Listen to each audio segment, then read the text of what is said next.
right, so looking at example number 1, you'll see right here that log of any base a of 1 equals 0. If you do your log loop, you'll have a to the 0 power equals 1. And we know from the properties of exponents that anytime you take a number and raise it to the 0 power, that it is equal to 1. So if you run across a logarithm that has log of some base of 1 equals 0 every time. And then if you see that you have log of any base of the same number, that's always going to equal 1. So if these two right here match, your answer is going to be 1. And you can see that from, once again, using your log loop. A to the first power equals A. And that's going to lead you to these two properties. Okay, you've got log base A of 1. It could be log base anything of 1 equals 0. And you can see from the loop that we did up here, by changing it from a log to an exponential function, that it'll always equal 0. And then if your two bases here match, log base A of A is always going to equal 1. It's going to equal whatever your power is, which again is 1.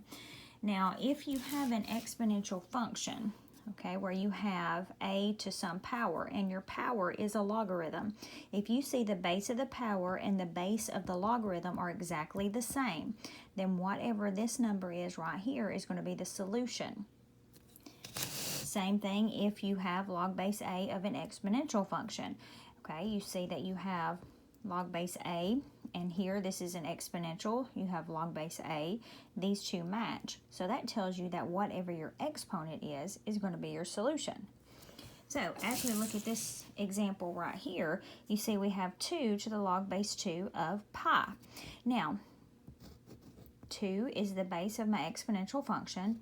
2 is the base of my logarithm. Since both of these are the same, that tells me the solution to this particular problem is just going to be pi. That's all you have to do. Look for a matching exponential base, matching log base, and this number right here is going to be your solution. And that comes from this property that you see right here. Now look right here. This is a logarithm, but look at the base of the logarithm and the base of this number. So log base 2 of 2/10 is and then you got the negative square root of 2 as your exponent. Well, if these two match, then whatever your exponent is, that is going to be your solution. Okay, now this is a logarithm, this is a natural log, but remember, a natural log is log base e. So we have log base e of e to the kt. So you see that these two do indeed match. So that means whatever your solution is, or whatever your exponent is, that's your solution. So always try to get these two to match. If you can get these two to match, exponent's the answer. Get these two to match, exponent is the answer. Okay, and so in an exponential function, which is the other way, if you can get these two to match, that number beside your base is your solution. All right. So let's talk about expanding and condensing. So pause the video for just a moment and write down these 4 properties of logarithms. So what you see right here is log base A of m times n. And this is called the log of a product. Okay? Now anytime you have a product, what you can do is you can expand it. So this is your expanded form. And this is your condensed form. Condensed and expanded.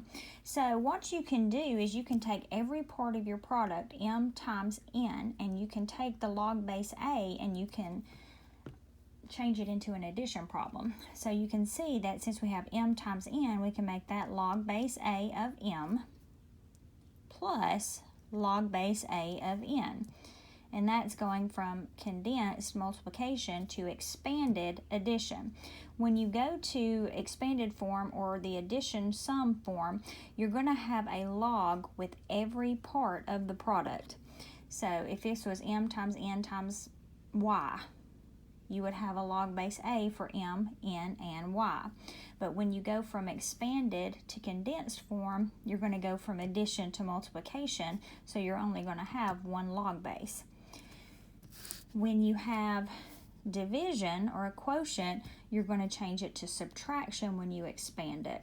So again, this is your condensed form, and this is your expanded form. So you take log base A of the numerator first.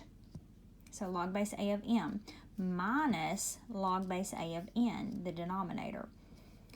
And then if you have an exponent, this is the condensed form, and this is the expanded form. You take your exponent and you move it to the front, and it becomes a big number instead of the little exponent number. Okay, and you can see that log base A of m to the r becomes r times log base A of m. And if you have an exponent that you're trying to solve for and you can't get it down, what you can do is you can change it into a logarithm, okay?